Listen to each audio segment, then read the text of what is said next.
Well, the government is set to unveil its new universal healthcare model during the Jamhuri Day celebrations coming up in December. Good evening. My name is Mboya. Welcome to Prime Edition. Tonight we have lined up lots of stories for you in the business segment and later on in the day sports. Plus also it's Tuesday. Scorecard comes at the tail end of this show. Mariambo, what do we have tonight? Good evening, Tom. So we have a lot lined up for you in as far as the scorecard is concerned, Tom. So today we'll be talking about the new university funding model. We want to inquire as to what it entails. Will it affect the old students, or does it start with the new students who are actually going to be joining the new semester in just a few days to come? So we'll be talking about that. We have the CEO of the HELP, that is Mr. Charles Rengara. He will be here to explain more. So our viewers should tune in and, get to understand more about the new funding model. Absolutely, that's an important one. Our socials at KBC Channel 1, my Twitter handle at Tom Mboya 24. Let's begin this live broadcast with a look at our top stories.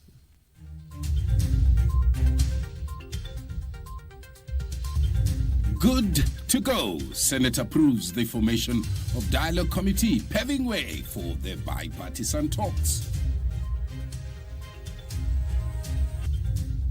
Law Society of Kenya and human rights activists criticize alleged daylight abduction of businessman Jaswant Rai.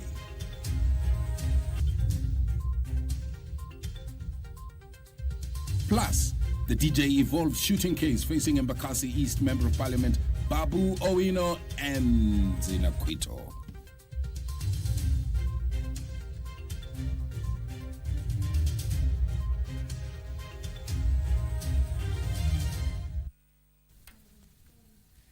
Welcome once again to this live broadcast. Thank you so much for joining us.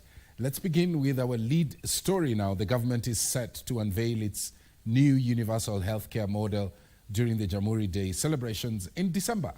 This was revealed by President Dr. William Ruto on his fourth day of the working tour of Western Kenya. Ruto says that the new system will be financed jointly by the national and county governments. The president also emphasized his government will continue to focus on development projects such as affordable housing, road construction, healthcare, and ways of addressing the cost of living. That report opens our coverage tonight. Tunataka kujenga awamu ya kwanza nyumba 5,000 hapa Vihiga. President William Ruto was in Vihiga County on Tuesday. Here, he commissioned a 90-bed capacity general ward at Mboya Sub-County Hospital. It was then that he announced that the cabinet had given the nod for implementation of the proposed healthcare system that is headed to Parliament for debate and adoption. Tutapunguza gharama ya chakula kwa kushughulika na wakulima. Na mimi nataka niwashukuru nyinyi wakulima. Leo katika baraza la mawaziri ambayo tumetoka saa hizi, tumekubaliana ya kwamba tutatoa ardhi ya serikali kuzalisha mbegu ya mahindi zaidi.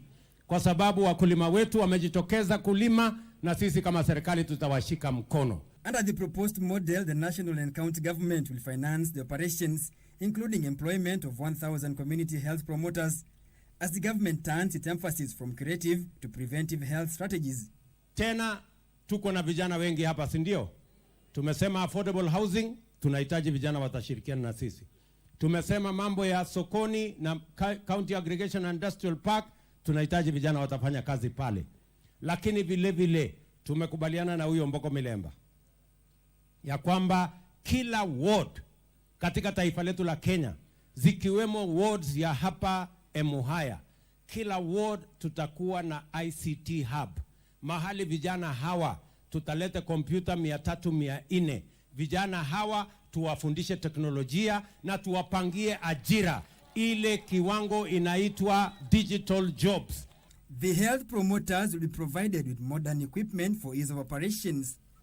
Amekuwa Bungoma, ako Vihiga, kesha ako Kakamega, kuhakikisha Western region haiachwi nyuma kwa maendeleo. Mambo ya barabara, mambo ya maji, mambo ya elimu, mambo ya kila kitu.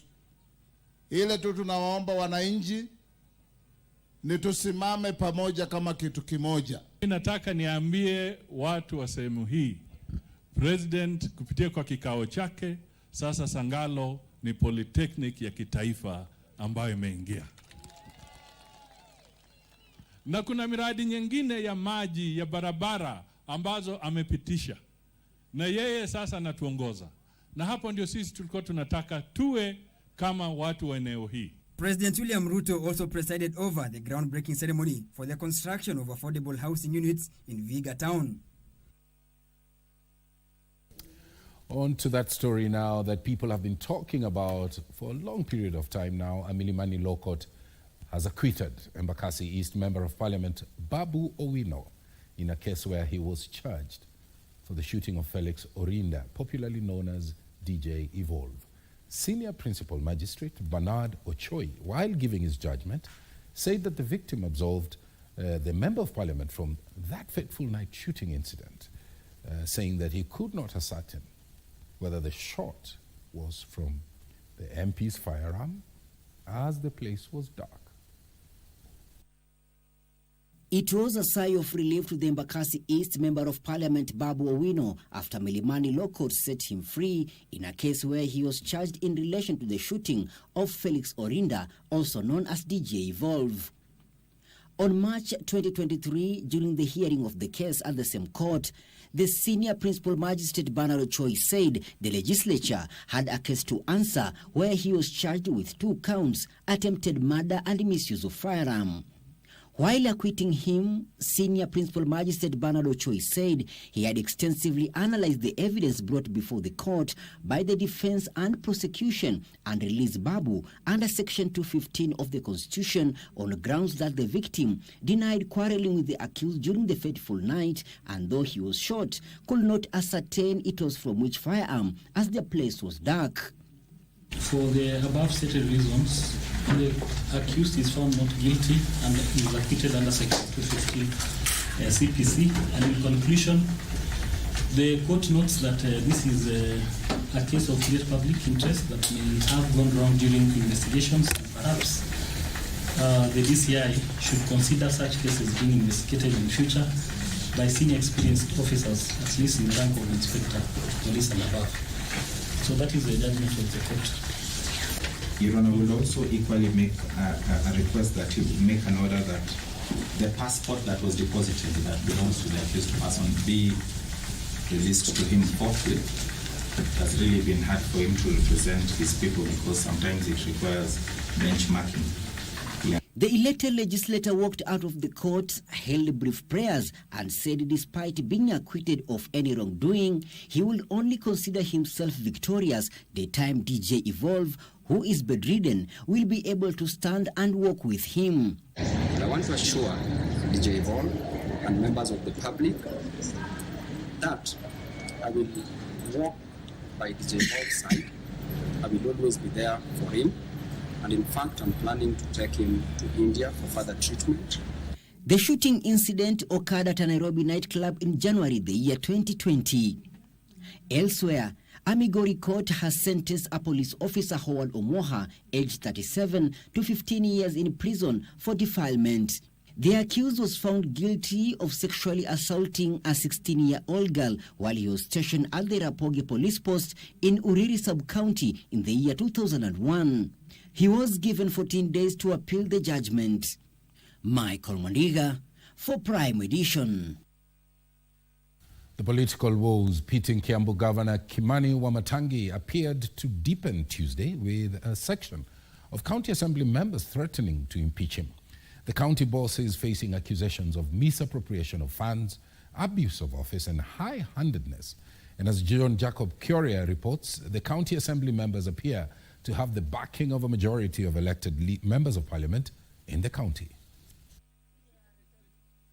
Despite reported attempts to reconcile the governor and MCAs, there appears to be a widening rift with the first-time governor on the spot for allegedly bypassing the ward representatives in the execution of his duties.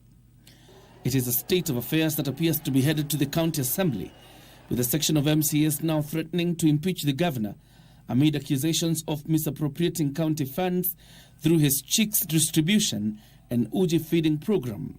Very many people are signing impressed cash against the PFM Act. And actually, we have been informed that junior officers are signing interest, which should be signed by a person of a director and above. The management of the Wamatangi Foundation is yet another bone of contention. As much as labor-based is allowed, it has been questioned in the past years by the Office of the Auditor General. Because in Kiambu, we are no longer contracting people to do our roads. It is being done in-house. And the procurement is questionable. There is no transparency. We have seen Governor Kimani Wamatangi working as a one-man show government, that he's the one who decides where, what to be done, where, and each and every department. The MCAs have also faulted him for alleged exclusion in decisions on county affairs. The boards that are supposed to be operational today are not operational. Number one, we don't have municipal board members. Their contracts have expired. The political troubles at the doorstep of Wamatangi appear to resonate with senior elected leaders in the county, who urged him to rethink his management style and quit running a one-man show. Na sababu tuko na governors hapa na ako kwa Council of Governors, tafadhali ambia magavana wetu, hasa kama ulichaguliwa kwa chama cha UDA, aidha utafanya kazi ufanyie watu bila ufisadi ama uende nyumbani. The Kiambu County government is not complete. The governor has no county secretary, which is against the law. You cannot act as a county secretary, yet you have not been approved by the county assembly. The governor of Kiambu does not have the CEOs. He renews their contracts per month. There has been a lot of complaints that he has no respect for the elected leaders, that he is going around doing things which in fact you cannot account for, like distribution of chicken. We cannot institutionalize corruption. And simply because we have counties and you're in charge of a county does not give you the power to take people's money and misuse it. That is why we have oversight. The leaders were speaking during the burial of the mother of UDA Party's Kiambu coordinator, Samuel Maina, in Kiambu. John Jacob Curia, Prime Edition. Is the National Police Service changing the design of the police uniform? We will find that out when we come back from this short break. Stay with us.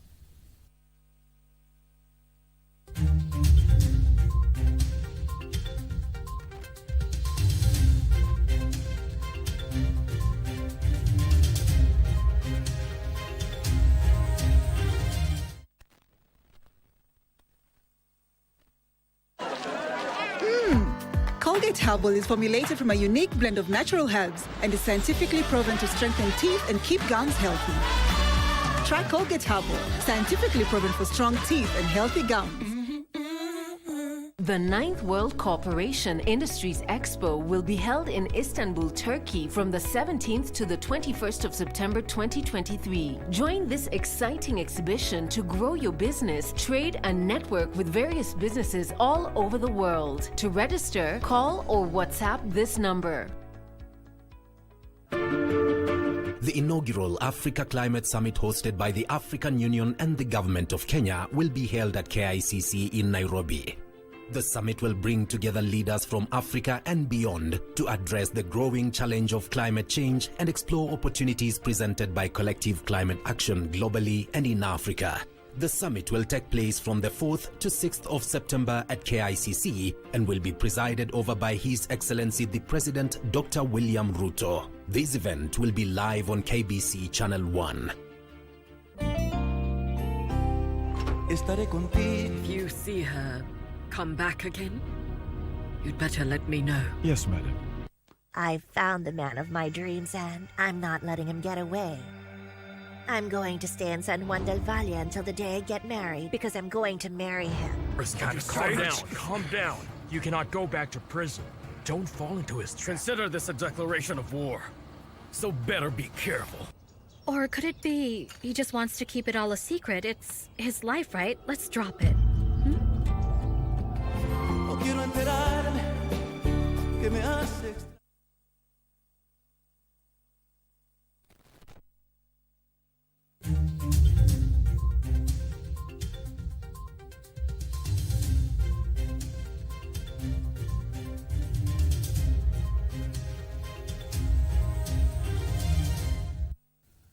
Welcome back. The National Police Service has embarked on a public participation exercise to collect views from Kenyans as it moves to change the design of the current police uniforms. This comes barely 5 years after the uniform was changed from light blue to dark blue. As Frederick Parsayo reports, the new set of uniforms will replace the current outfit. Barely 5 years after the uniform of police officers was rebranded to dark blue, the police service has now embarked on changing the uniform.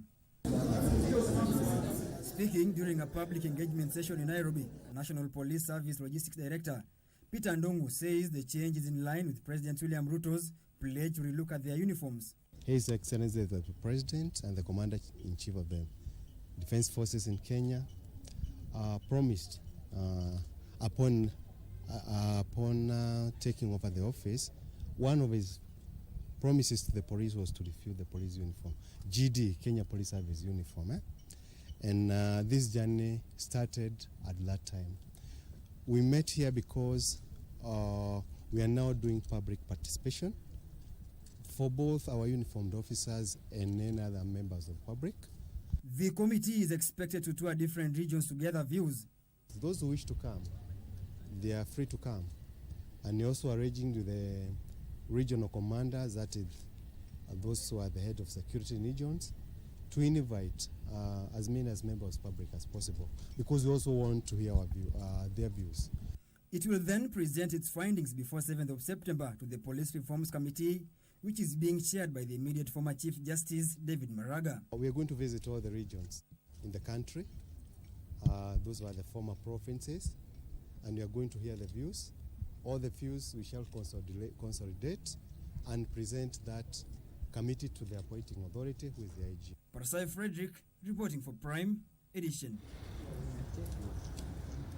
Chaotic scenes are almost the norm in Kenya's capital, Nairobi, wherever learners are going back to school. Such scenes are hiked bus fares, giving parents and students a hard time as they sought transport to various destinations. However, some of the schools have decided to give parents and learners an alternative by providing school buses to ferry them to school, but at a subsidized rate. Nancy Okware with that report.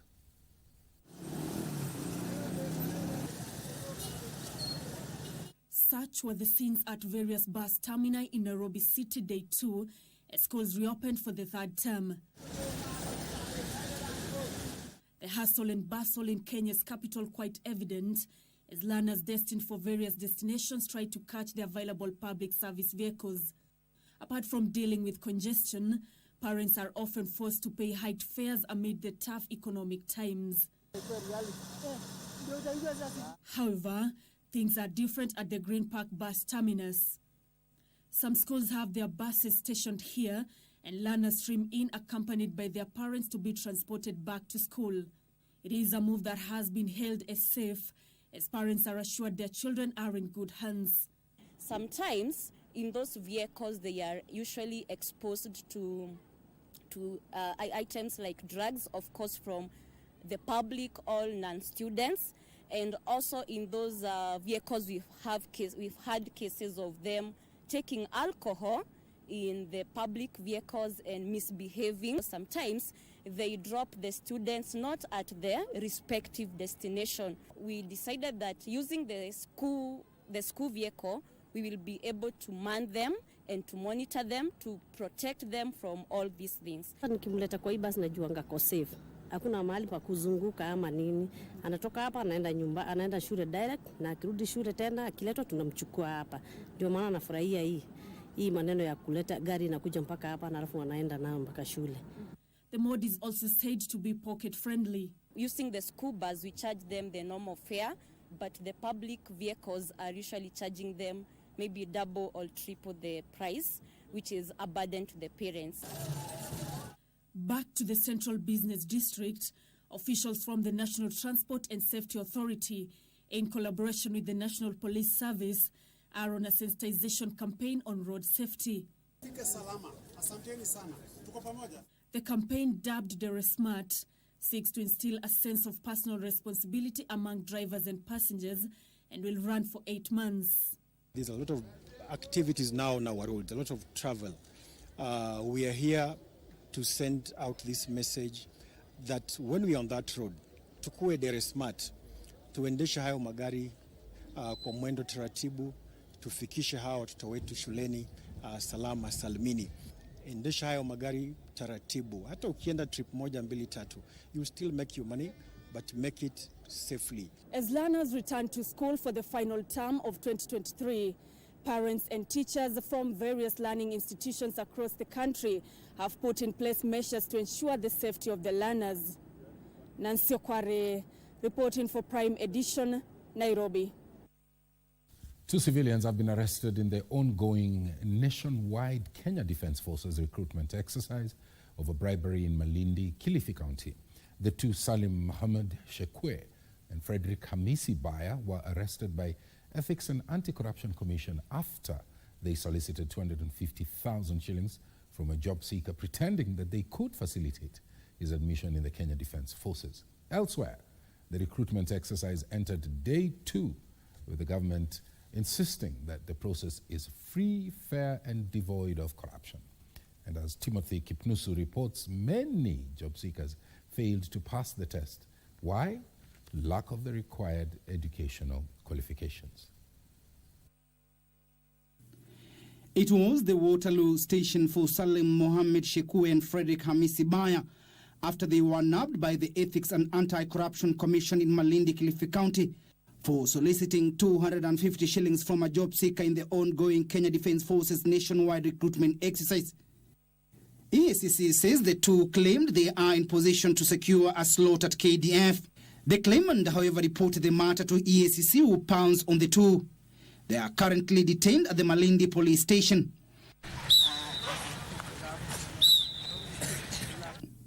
Elsewhere, thousands of youth turned up at Nyahururu Stadium in Nyahururu County to try their luck. Here, the youth underwent a tedious exercise to prove their worth.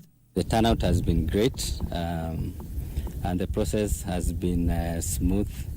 We've not had a case of fake documents, only cases of disparities of names. Most of them lack the necessary qualification for the job.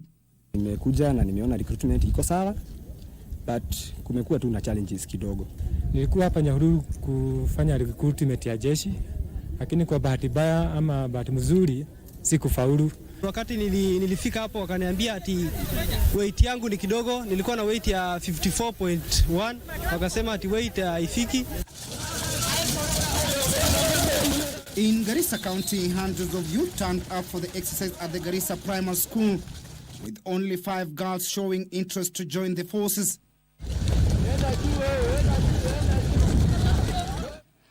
Here, the scramble for the job is real. Garissa people have not met the required qualifications. Some have not picked their certificates. Others don't meet the minimum requirement. And more than 800 youth from the Lamu West constituency in Lamu County turned up for the KDF recruitment exercise at the Muungano grounds in Mpeketoni. Their looks at their faces showed determination to serve in the military. It's competitive. Therefore, wale watu tutachagua ni wale we will get the best of them. We will want to insist that the process is fair and free. Timothy Kipnusu for Prime Edition. Now, the Senate has unanimously approved the establishment of a bipartisan committee after their counterparts in the National Assembly gave a green light to the legality of the team. The move now paves way for the 10-member team to commence addressing areas of national interest. During the special sitting of the Senate held on Tuesday morning, senators in support of the motion said that the move was necessary for the stability of the nation. The bipartisan committee on Monday suspended its sittings to await the decision of the Senate on its legality. And on Tuesday, senators unanimously approved the National Dialogue Committee. Mazungumzo haya ambao katika hii mswada huu ambao tumeleta ni kwamba tunasema ya kwamba mazungumzo haya yaweze kufanywa kwa njia ambayo yataweza kufaulu. I know the people who did the constitution did it very well, but there is one point that they left. The opposition leader office. needs to be in place and put very well black and white so that everybody knows if he loses an election, he has an office that is going to be going and oversight the government that is for the day. During the special sitting of the Senate held on Tuesday, senators in their numbers okayed the motion and called for speedy dispensation of matters before the committee. Na Mheshimiwa Spika, ukiwa na mambo ambayo ni ya vurugu, umwagikaji wa damu na uharibifu wa mali, unakuta kwamba kiongozi ambaye aliyechaguliwa hawezi kuchukua fursa ya kuongoza nchi kwa njia inayostahili. Mheshimiwa Spika, mimi naunga jambo hili mkono kama ndilo jambo ambalo litakalolete uwiano, jambo ambalo litakalolete amani katika jamhuri yetu ya Kenya ili wa Kenya waweze kufanywa kazi. While debating the motion, the senators highlighted the charged electoral cycles that often lead to protest as some of the areas that need prompt address. People should not be afraid of talking. In fact, the minute you stop talking, then bad things begin to happen. There is nothing to fear with having a dialogue. And when there are disputes, whether those disputes arise from a contested election or they arise from issues of governance or cost of living, leaders have a duty of care to talk and find solutions to problems facing the people that they lead. And as the debate on amending the constitution gains ground, a section of senators argued that recommendations of the committee in its report, set to be tabled in 60 days, will determine if the move will require a referendum or take the parliamentary route. We want to avoid what happened to BBI. Obviously, this is going the BBI way again, but we must make sure it is the people's-driven changes, but not executive or elected leaders only driven changes. Eventually it must go back to the people, and eventually most of the issues framed, some can be amended by parliament and others can only come through a referendum. Haya mazungumzo tunaomba yawe ni mazungumzo ambayo yataleta natija kwa nchi, na isiwe ni yale mazungumzo ambayo tutarudi kwenye ile BBI ambayo ilifanyika last time. Tunaona pengine mazungumzo kama haya yakienda kuwa BBI, sioni kama kutakuwa na natija yoyote, lakini tunaomba ni mazungumzo yao yataleta natija, yataponya nchi na yataleta umoja na nchi ipate kuendelea mbele. Meanwhile, the Senate has passed the Public Finance Management Amendment Bill 2023 with amendments. The bill allows the Cabinet Secretary to table to the bicameral Parliament a report on the status of debt and the borrowing undertaken by the national government, indicating the exceptional circumstances, if any. For Prime Edition, I'm Gladys Mungai. Calls for resilient healthcare systems took center stage at the opening of the 7th Maisha Conference in the wake of increased new HIV infections among children and young adults. According to the Medical Services Principal Secretary, Hari Kimtai, the sluggish pace of curtailing new HIV infections among children and adolescents remain a pressing concern, with young people constituting 41% of the new infections. In 2022, an average of 141 new infections were reported among adolescents and young adults aged between the age of 15 to 24 every week. It's against this backdrop that stakeholders reiterated the need to begin a conversation of the introduction of sex education in the school curricula. We need to actually deal with those issues. We need the Attorney General around the sector. We need the gender department to come around the sector so that we can decide how are we going to help these children. And the beginning place, whether we like it or not, is sex education. I know the word comprehensive sex education is stigmatized in Kenya, but let us sit down and decide, how does sex education look for Kenya? If sex education elsewhere is immoral, let us define the morally correct sex education in Kenya, and the best space for that to happen is the school. It can't be elsewhere. And our target, as Mheshimiwa said, are the youth. And the youth is the future of this country. So if these new infections is with the youth, therefore our gains is going to be zero if we don't handle it. with us being categorized not as a least developing country, we have no choice. Partners will start going. And the best we could do is the Senate to actually craft a conditional grant approach to counties, and we compel counties to start actively supporting all the other stakeholders, so that slowly, as the partners are leaving, counties are being told that, my friends, you have to start doing this.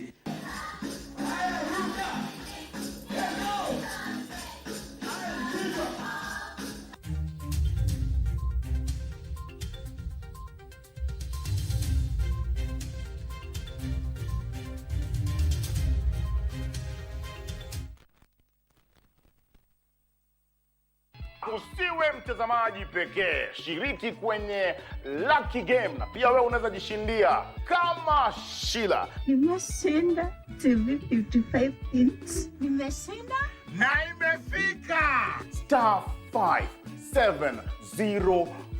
Chagua Lucky Game. Utapata sanduku 7 zinakungoja mahali pale. Choose one of the boxes ambayo unahisi kwamba iko na bahati yako. Cheza sasa hivi, mahali popote, wakati wowote. Kumbuka ni *570#. Jishindie. Colgate Herbal is formulated from a unique blend of natural herbs and is scientifically proven to strengthen teeth and keep gums healthy. Try Colgate Herbal, scientifically proven for strong teeth and healthy gums.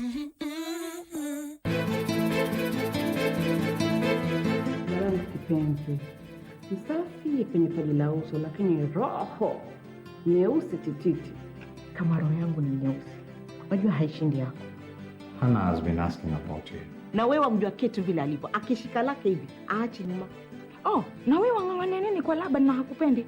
Si umwache kesi. You homewrecker. Wewe ni wale wanawake ambao mmezoea kuvunja ndoa za watu.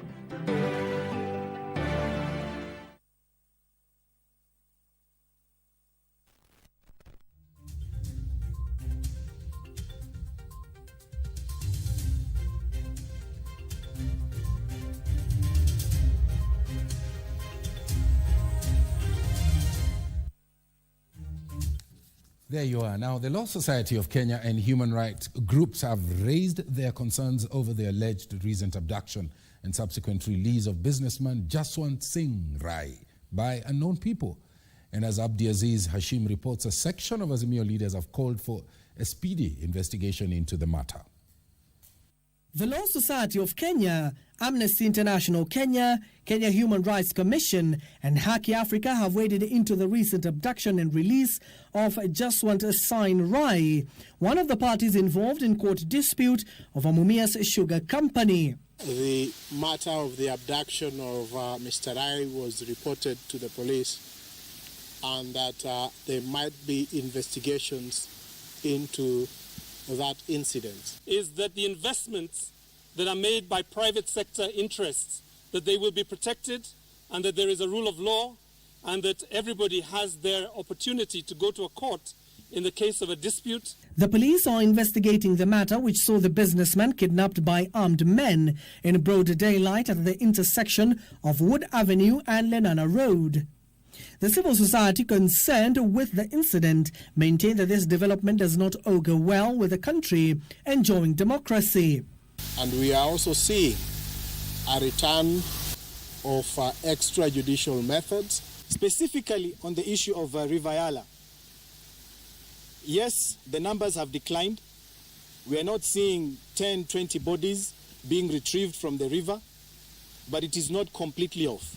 Just 2-3 months ago, a body was retrieved. This comes as a section of Azimio leaders led by Minority Leader in the Senate, Stewart Madzayo, castigated the manner in which the businessman was apprehended, despite allegation leveled against him of stifling the revival of the sugar sector in the country.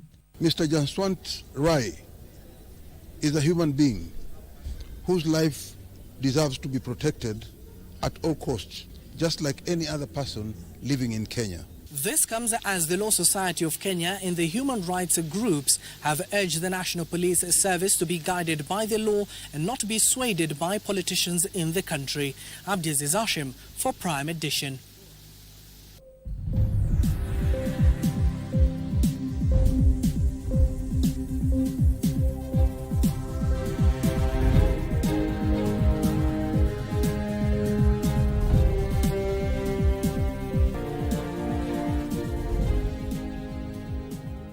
Welcome to the day's business. I'm holding down the fort for the business news anchor. Kenyan authorities may not have access to the data collected by WorldCoin since the company servers are located in the United States of America. The head of cybersecurity at the National Computer and Cybercrimes Coordination Committee, David Njoka, has also revealed that more than 350,000 Kenyans already registered with the cryptocurrency company within 1 week only. This means that despite orders suspending the operations of WorldCoin in the country, security agencies do not have access to the data that was collected by WorldCoin. WorldCoin, which is owned by Tools for Humanity, caused alarm bells in Kenya early this month when thousands of Kenyans queued to have their eyeballs scanned. WorldCoin registration in Kenya, are they in breach of any of the laws? Yes. We've already mentioned a few of those laws, especially the issue of onboarding. Data protection in this country, you are not allowed to export that data to an external storage device. We've already seen that the data was put to Amazon. We don't know what was put there. How was it put there? After almost 2 weeks of operations, the government suspended the activities of the company. The head of cybersecurity at the National Computer and Cybercrimes Coordination Committee, David Njoka, has told the National Assembly Ad Hoc Committee of Inquiry into the WorldCoin project that the company identified itself as a research institution before escalating its data collection and processing activities. Therefore, the rush for this is to collect more data, among others. And if you had, the main objective was to collect over 8 billion data of users. That was their target. That means the whole globe. And if you narrow down removing the US and the China, whereby it is mandatory as a protective measure for their supply chain risk attacks, you have to do a full disclosure of your algorithms, products, and everything. Therefore, they're able to do a deeper analysis and understanding of exactly what you're doing with the economy. Ad hoc committee chair Gabriel Tongoyo told the team that the information provided by the NC4 committee did not properly clarify the relationship between the cryptocurrency trade in Kenya and the recent activities of WorldCoin. There could have been investigation in relating to the activities. Could it be within your knowledge, maybe the findings from the rest of the other jurisdiction, what is their findings on the activities of this WorldCoin?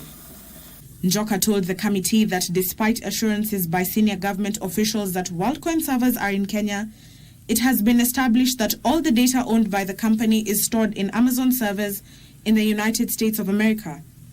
The NC4 team also affirmed that WorldCoin poses a threat to national security, as Kenya cannot compel it to comply with its regulatory laws as it lacks jurisdiction.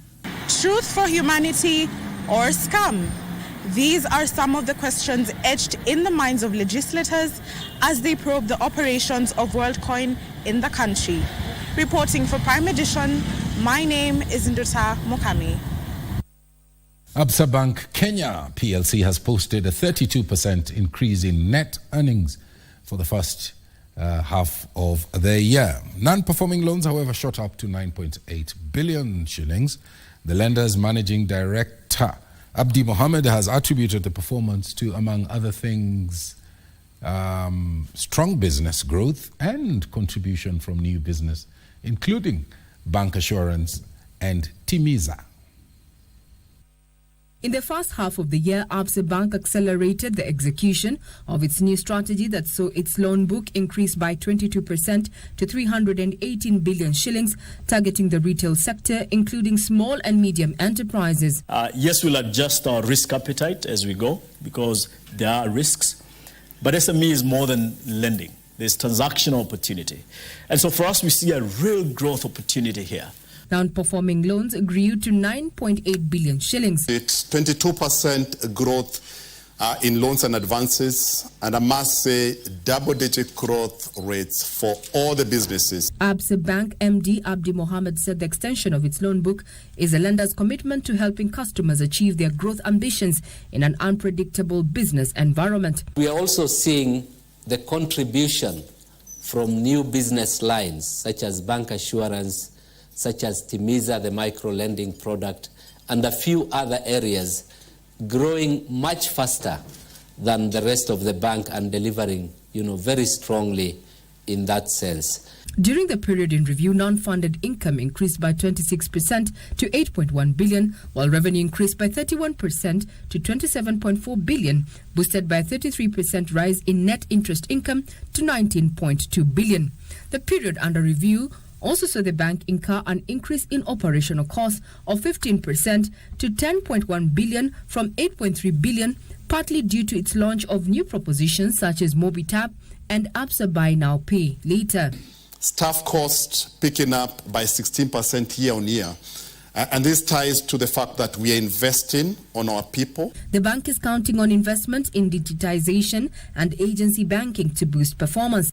But in aggregate, we can't keep our eyes off the branch network as we take digital forward. The board has approved an interim dividend payout of 20 cents per share. The public and private sectors in the country have been urged to embrace the disclosure of non-financial information as it plays a key role in business sustainability. Fire Award Chair Geoffrey Odundo says prudent accounting standards are key to the growth of a company. The 22nd Financial Reporting Fire Awards is centered on technology and innovation to enhance transparency and sustainable governance. Financial experts say the adoption of a holistic approach to financial reporting to include disclosure of non-financial information is critical due to the growing concerns around governance practices and business sustainability. The chief executive of the Public Sector Accounting Standard Board, Fred Riaga, says the disclosure of non-financial reporting will address the growing expectation from stakeholders on transparency and accountability. Award ceremony and through the evaluation process, the executive committee has also taken the decision to automate the various processes, including the core evaluation. Riaga further says the disclosure of non-financial information will restore trust in businesses, reinforce the stability and predictability of business performance. Chairman of the Fire Award Executive Committee, Geoffrey Odundo, says as the demand for non-financial information disclosure increases, data collection and metric development will become a challenge to many institutions. The award has enabled us to strengthen the financial markets and attract investments in Kenya and the region. To surmount this, public sector entities should leverage technology to enhance transparency and sustainability in financial reporting. Odundo says the Fire Award promotes financial reporting excellence, fosters sound corporate governance practices, and enhances corporate investment and environmental reporting in public and private sectors. Edna Murungi for Prime Edition. Daniel Ohome is on standby to bring you the very latest in the world of sports. Stay with us, we'll be back shortly.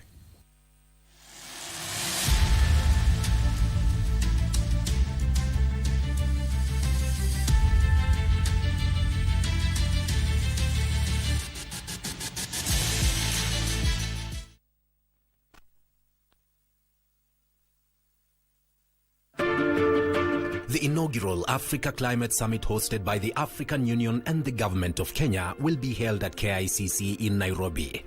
The summit will bring together leaders from Africa and beyond to address the growing challenge of climate change and explore opportunities presented by collective climate action globally and in Africa. The summit will take place from the 4th to 6th of September at KICC and will be presided over by His Excellency the President Dr. William Ruto. This event will be live on KBC Channel 1.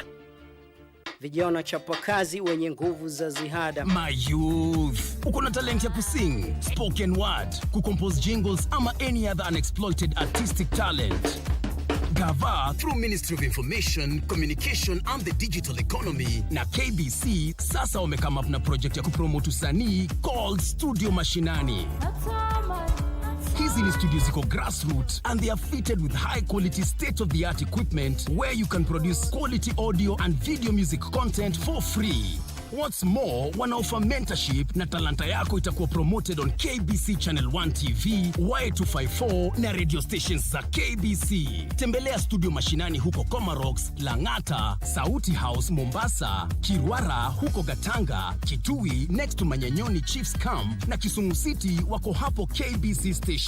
Usilalie talent. This is your chance to commercialize and popularize your talent through Studio Mashinani.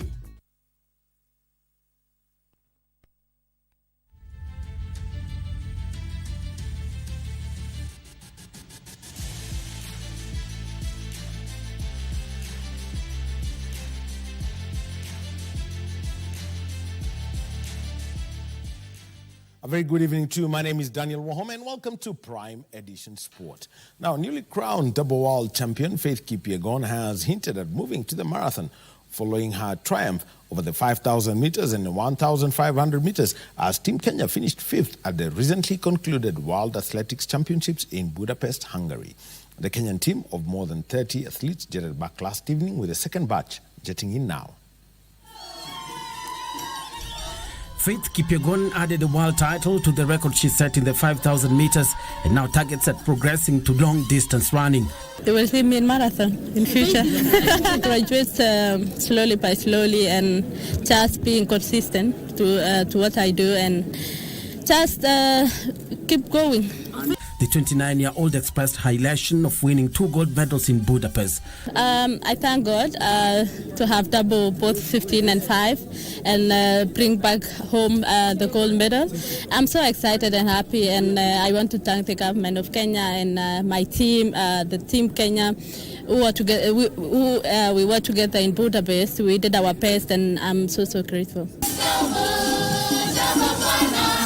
Faith, who also holds the 1 mile world record, has her immediate focus now switched to Paris 2024 Olympic Games as she eyes a 3rd Olympic title. I want to make history. I've done so in Budapest, winning 15 and 5,000. So I still want to do history, being the first woman to win 3 gold medals in Olympics. So.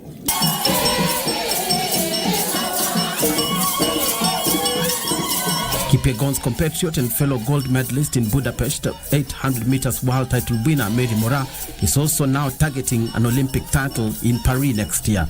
Nasema saa hii target yangu ni kutarget Paris Olympics.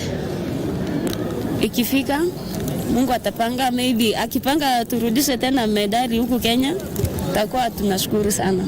Mora's gold, Kenya's 3rd win at the championship over the distance, brought a total of 3 gold medals, 3 silver and 4 bronze that Kenya collected to finish 5th behind USA, Canada, Spain and Jamaica at the 19th edition of the championship. Sports Principal Secretary Peter Toom said the team is poised to receive adjusted pay. We are working on a policy that then must improve, that it works towards improving their allowances. And therefore, this group will be paid an allowance that will have been agreed within this policy. And I think we will be giving you that information on Thursday. The government awards 1 million shillings to gold medalists, while silver and bronze winners receive 750,000 shillings and 500,000 shillings respectively. Bernard Okumu, Primetime Edition. Winning a world title in the 5,000 meters race, Faith Kipyegon has hinted of possibly moving to the marathon. But when will she be doing that?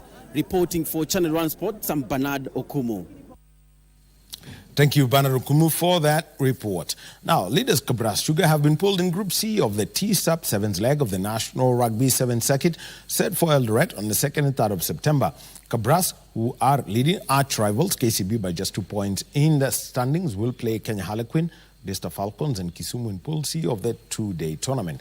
KCB are in Pool A against Kenyatta University Blackblood, Homeboys and Mombasa, while Strathmore Leos headline Pool B, which has Menengai Oilers, Catholic University Monks and Masinda Muliro University. Nakuru headline Pool D, which features Mwamba, Nondescripts and the University of Eldoret Trojans. Kabras, KCB and Strathmore are the top 3 sides going into the TSUP 7th leg in Eldoret.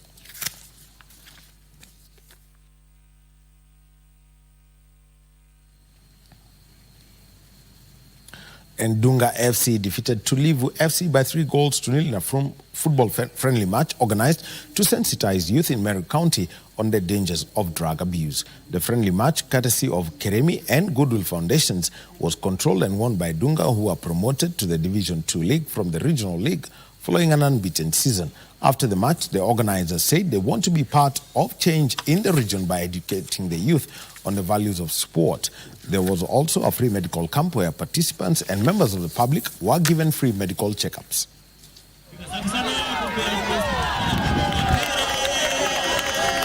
Katika vile tumeona kuna vijana ambao wana vipaji kubwa mahali hapa, na ingekuwa mzuri kama hizi timu kubwa ingetuma agents wao wapate kuona vijana ambao wako hapa. Naona vijana wamejikaza sana. Mchezo kama hii hujumuisha vijana wanakaa pamoja. Unaona kama hii mchezo imeanza kutoka asubuhi saa 4, saa hii ni kitu saa 11 inaelekea hapo. So time yenye ameshinda hapa akiwachi mpira akishabikia timu yake imemwavoidia kupatana na mambo mingi kama wizi, kutumia dawa za kulevya.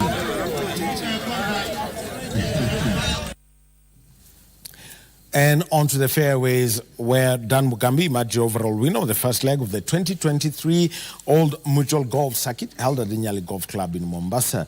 Playing off handicap 25, Mugambi fired 48 Stableford points to clinch the title. The runners-up trophy went to Petronila Kele, who shot 41 points, while Rafik Daya was third on 39 points. Grace Kwamboka walked away with a guest award with a score of 40 points. The next stop for the Old Mutual Series will be at the Current Country Club on the 7th of September. I'm a very old golfer, but I've been consistent. I play golf almost every day, apart from Sunday. So it's paying off. And then I know exactly where I went wrong the last one. Hole by hole, I rectify, and then things are working out. Introducing a golf circuit, the Old Mutual Golf Circuit. For the remaining part of the year, we'll be going around the country with, we have 6 competitions remaining. And this was the first series, the first event in that series. And that's the sport for tonight. Remember, we've got more stories coming on tomorrow. And I hand you over to Mboya, who's going to be introducing tonight's segment on the scorecard. And it's about the new higher education funding model. My name is Daniel Wahome. Have a good evening. Thanks, Daniel. Absolutely. The topic of discussion is a new funding model in the education sector. I would be interested to I would like to know whether the old students are also going to be affected, the ones, the 2nd, 3rd, 4th, and 5th years. So that's a conversation you don't want to miss. On behalf of the Prime Edition team, I want to thank you. I should have mentioned that our sign language interpreter has been Byron Abule. Thank you so much all for watching. My name is Mboya, and I'm wishing you a pleasant viewing. Good night from Nairobi, Kenya.